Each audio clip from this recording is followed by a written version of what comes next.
श्रीगणेशाय नमः। ततो युद्धपरिश्रान्तम्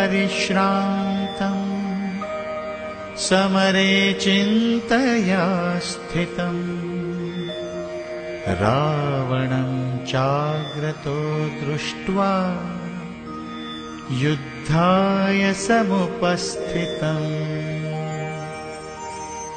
दैवतैश्च समागम्य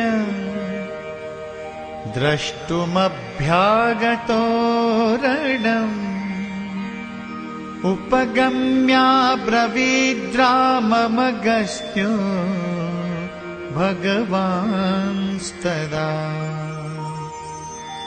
राम राम महाबाहो शृणु गुह्यं सनातनम् येन सर्वानरिन्वत्स समरे विजयिष्यसि। आदित्यहृदयं पुण्यं सर्वशत्रुविनाशनम् जयावहं जपे नित्यमक्षयम् परमं शिवम्।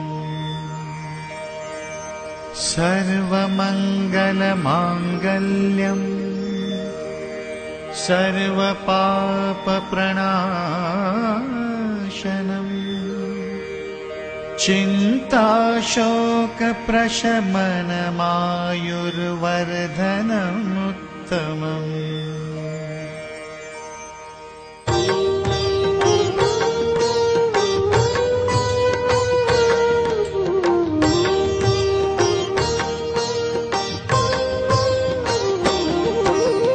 रश्मिमन्तं समुद्यन्तं देवासुरनमस्कृतं पूजयस्व विवस्वन्तं भास्करं भुवनेश्वरम्।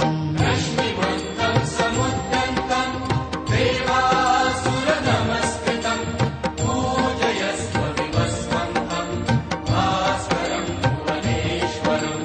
सर्वदेवात्मको हेश तेजस्वी रश्मिभावनः एष देव सुरगणां लोकान् पातु गभस्तिभिः। रश्मिमन्तं समुद्यन्तं देवासुरनमस्कृतं पूजयस्व विवस्वन्तं भास्करं भुवनेश्वरम्।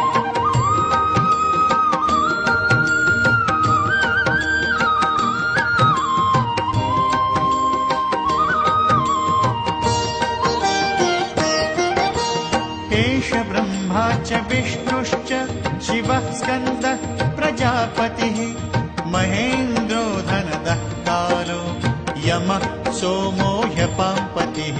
पितरो वसवः साध्या अश्विनौ मरुतो मनुः वायुर्वह्निः प्रजाप्राणा ऋतुकर्ता प्रभाकरः। रश्मिमन्तं समुद्यन्तं देवासुरनमस्कृतं पूजयस्व विवस्वन्तं भास्करं भुवनेश्वरम्।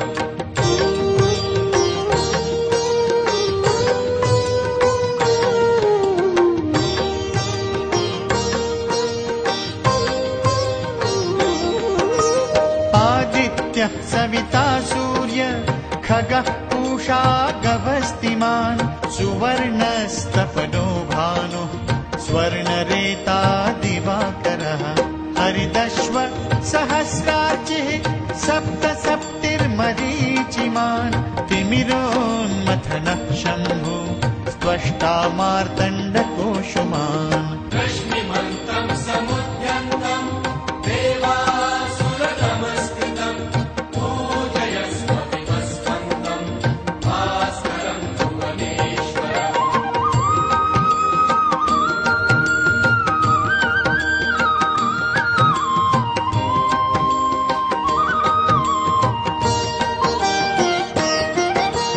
हिरण्यगर्भः शिशिरस्तपनो भास्करो रविः अग्निगर्भोदिते पुत्रः शङ्ख शिशिरनाशनः व्योमनाथस्तमो भेदी ऋग्यजुः सामपारगः धनुर्वृष्टिरपां मित्रो विन्ध्यवीथिप्लवङ्गमः रश्मिमन्तं समुद्यन्तं देवासुरनमस्कृतं पूजयस्व विवस्वन्तं भास्करं भुवनेश्वरम्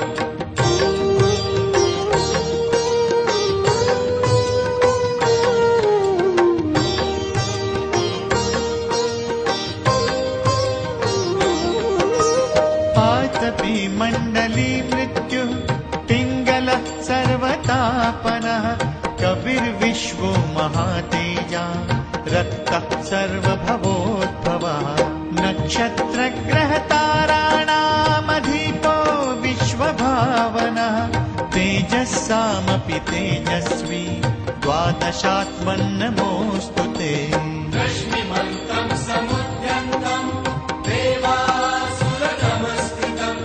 पूजयस्व विवस्वन्तं भास्करं भुवनेश्वरम्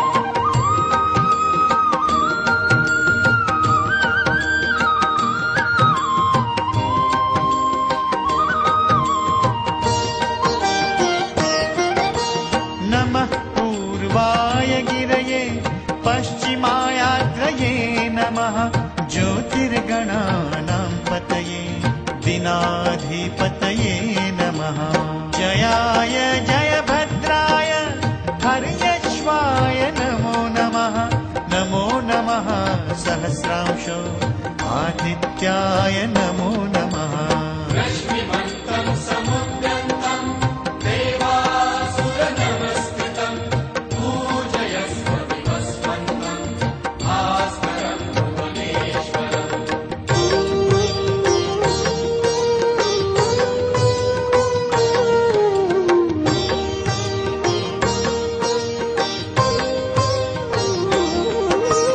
नमः उग्राय वीराय सारंगाय नमो नमः नमः पद्मप्रबोधाय प्रचण्डाय नमोऽस्तु ते ब्रह्मेशानाच्युतेशाय शूराय दित्यवर्चसे भास्वते सर्वभक्षाय रौद्राय वपुषे नमः रश्मिमन्तं समुद्यन्तं देवासुरनमस्कृतं पूजयस्व विवस्वन्तं भास्करं भुवनेश्वरम्